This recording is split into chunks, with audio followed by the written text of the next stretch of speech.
Hey guys, so I've been at my parents' house for Christmas and I actually leave to go back to LA tomorrow morning. But before I go, I really wanted to do a Glitterature on something that I could really only do here in my bedroom at my parents' house.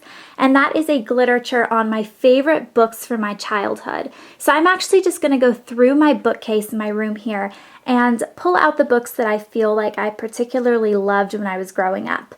So the first one is this book here called Timeless Love, and it's kind of funny because I've never actually seen this book anywhere ever again. I got this as a gift when I was like a little girl. This was one of my favorite books. It's about this girl that goes back in time and she captures the heart of a king, and it's amazing. It's a really great book. I think I loved it so much because I'm fascinated with that time period of English history. I studied it a lot in college as well. I just really like it. I also really loved The Giver. This was actually a book that I was required to read in 5th grade. So it was one of those school books that normally you don't end up enjoying, but I loved this book and it is to this day one of my favorite books. It basically is about this really weird world, which is a little bit like the Hunger Games. Like for some reason it reminds me of that a little bit. But it's just really, really cool. And I think even as an adult, I would enjoy rereading this. So no matter what your age is, I think this is a book that would be great to read if you haven't already. Another favorite is Where the Red Fern Grows. I know all of these are like right next to each other, but I just love this book so much. Basically, if you like dog books, if you liked Old Yeller or any of those, this is just a really great dog book. I love it. It's about this young boy and he saves up his money and he buys these two like coon dogs that chase like raccoons, and he enters them in contests, and it's just an amazing book. It's so good. It's such a feel-good book, but it does make me cry at the end. I just think it was a really great story, and it made me want coon dogs, even though I'm definitely a cat person.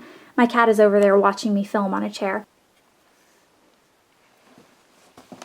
You are so rough and tough. I also really like the Narnia series. I have the entire box series here, which I actually got recently as a gift from my dad because I had the books growing up, obviously, but they kind of got misplaced over the years, and then I only had a few left. This series here, the MYST series, is so good, and it's so hard to find. I don't know why, I just don't think a lot of copies of this were made. I've actually never seen it before. If you wanted it, you'd probably have to look in a used bookstore. I don't even know if you could get it online somewhere, but it's a really, really great series. It's interesting, and if you've played the video game, it's similar, but I've talked to someone who's played the video game who's then read the books and said that they like understood the video game so much more after reading the books. But I didn't even know there was a video game when I read it. I read it when I was really young, and I'm like talking with my hands and you can see it in the shadows, which is kind of funny. I'm like trying to make a goose, but it's like not really working. There we go. I loved this book so much. It has the weirdest stories, but every now and then I'll still get in this book and read them. It's not a very big book. It's like for kids, but I just love it. Like the author was just so funny. And there were a couple other books to this series as well. I think there was one that was called like Sideways School is Falling Down or something like that. I don't know. But this was my favorite one, and this is the one that I held on to all of these years. I also really liked Holes, which was made into a movie, and I like the book a lot more than the movie, of course. I normally do. And look, it's by the same author.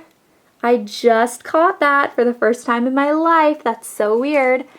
I have all the Nicholas Sparks books. Obviously, those aren't my favorite when I was a little girl, but those are my favorite as an adult, one of my favorites. I, of course, loved Harry Potter. I also really loved this book called The 21 Balloons. This is an interesting one. I think I read it for the first time in 5th grade and then fell in love with it and read it over and over again throughout my childhood, but it's about this man who flies away in a balloon and he ends up like getting, I think birds like peck his balloon, and he ends up like landing on this island called Krakatoa, and it has like all these diamonds and there's like earthquakes everywhere and it's really dramatic. And I just remember like each person that lives there is super, super wealthy, and they all have these cool houses, and they would alternate like eating at each of the houses each night, like all eat at one house, and it would turn into a restaurant, and it was just really interesting. And for a 5th grader, I just thought it was really like high-tech and modern, and I really enjoyed this book, and I kind of want to read it again. I think that's all of them. I think those are all my childhood favorites. In my little bookshelf. Down at the bottom I have the House of Night books, but that obviously wasn't a childhood favorite series. So that was everything. Those were all of my childhood favorites. If you want a video response to your childhood favorites, that would be really fun. We can kind of rediscover books that we loved when we were little and recapture the magic of it. So I think that's kind of fun. So I hope you guys enjoyed this video, and I'll see you guys later. Bye.